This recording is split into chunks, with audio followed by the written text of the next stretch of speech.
Though, Ben, on a serious note, what the hell does it say? I don't know if you were listening to the show. We just had James, 85, a war baby, paid his taxes, served in the armed forces, done everything, widowed now, on his own, basic state pension, absolutely terrified of what this government might do to him next. I don't think we've ever had a Christmas song that has been political before. No. I mean, it's a testimony to the state of the country, isn't it? And it is awful. I mean, as you said, £50 million ostensibly to Syria. Actually, I doubt Syrians will get the money. It'll go into the back pockets of the terrorists who now control the country. £35 million, by the way, to Ukraine, I think, was announced yesterday, in addition to the billions that we've spent arming them, but £35 million to keep their people warm during what Starmer described as, you know, what was going to be a harsh winter.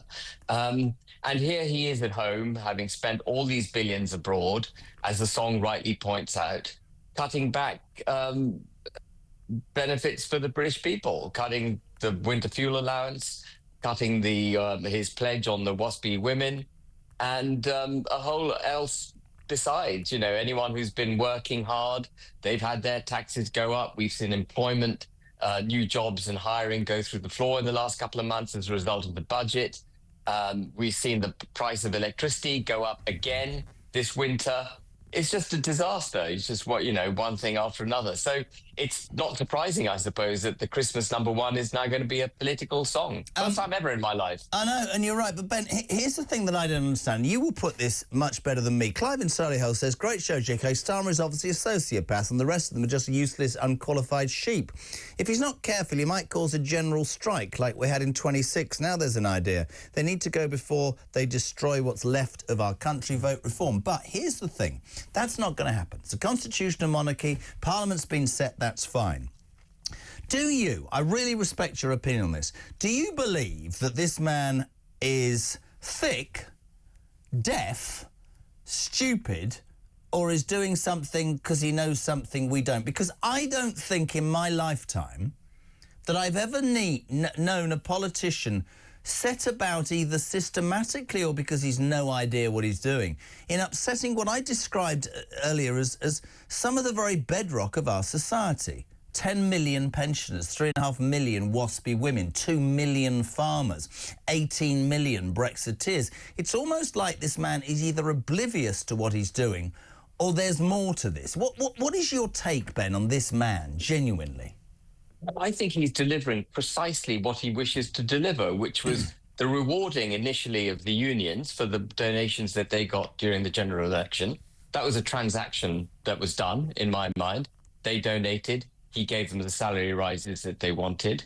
And then he's gone after Tory voters. Of course, the elderly are principally Tory voters, as are the WASPy women.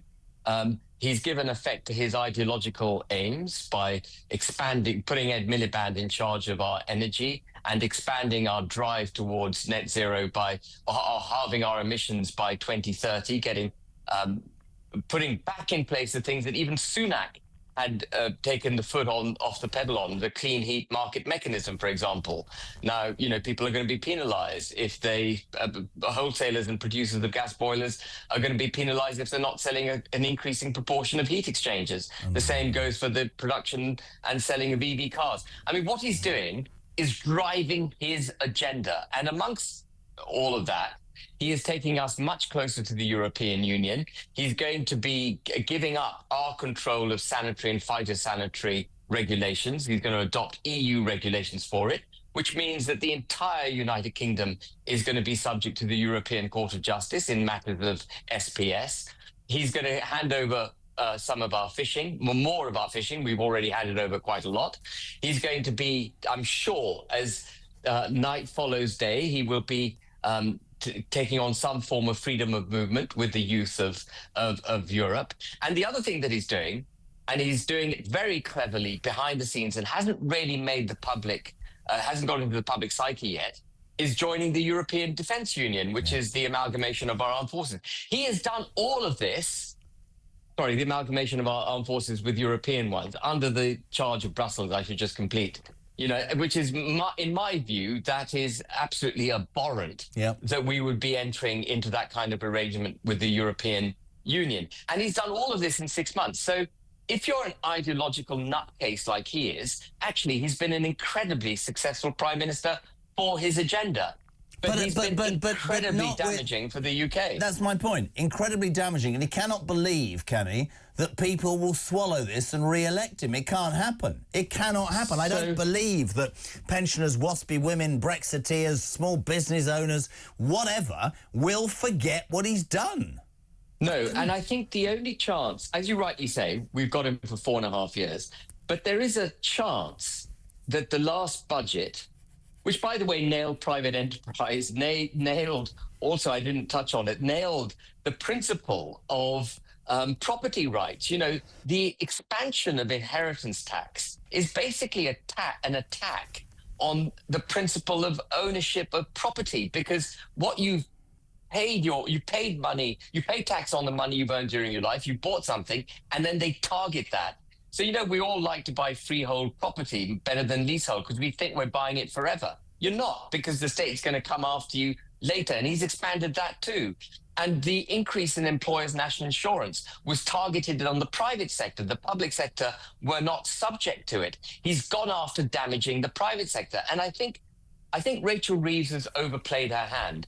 And we're seeing a remarkable turn down in the economy already. Yeah, we are. Inflation rising again today, absolutely. Inflation rising. Sterling is down. Inflation is going up. And we've had 2 months of contraction in our economy, in GDP. And if you get into a vicious cycle, which I think we're at risk of doing, where your economy is shrinking, the pound therefore goes down because people don't want to invest in the United Kingdom, interest rates go up then to avoid imported inflation, the government can't raise enough debt to finance its needs because it's not getting the tax take that it thought it was going to get because business isn't producing the cash that it forecast that it would produce. You end up in a sovereign debt crisis for the United Kingdom. And I think that's on the cards, by the way. It sounds like I'm scaremongering, but I think it is on the cards that you have stagflation, a collapsing pound, high interest rates, and an inability to finance government. I mean, you talk about how he's instigated his ideology in a short space of time. Many people would say that what he's done in a short space of time is alienate almost everybody and show himself to be utterly incompetent. I'd love your response, by the way, to this story, Ben. I mean, we only got this here at News about half an hour ago. The government has rightly criticised just now Moscow's desperate rhetoric. Have you heard this story? After a senior ally of Vladimir Putin threatened the Times newspaper over its coverage of the assassination of a Russian general. One of its spokesmen said, and I quote, "Journalists at the Times were legitimate military targets and should be very careful in future as anything goes in London." Its comments followed a Times editorial in which the newspaper described the assassination of Lieutenant General Igor Kirillov as a legitimate act of defence by Ukraine. They're threatening Times journalists, man. They're threatening Times journalists. I mean, what does that tell you? Is that a declaration of war? It's a fact. It's pretty close. I mean, that's a remarkable attack on a specific British media outlet. Again, that seems new to me. I haven't heard anything like that before. But of course, you know, what we've done in Ukraine is allow Ukraine to fire Storm Shadow missiles. So the narrative I'm sure that Putin is giving his people is that the Brits have been firing missiles into Russia. They are now our enemy. And it's a narrative which will, I'm sure, have some traction with the Russian people. Go say, you know, and in the face of all of this, we are, on the day that Storm Shadow missiles hit Russia, we announced £500 million cuts in our armed forces. And as I say, we're about to hand over control, I think, under Starmer to the European Union. And what we should be doing, if we really care about the free world and about our own freedom and our security, is actually pumping money into our military right now.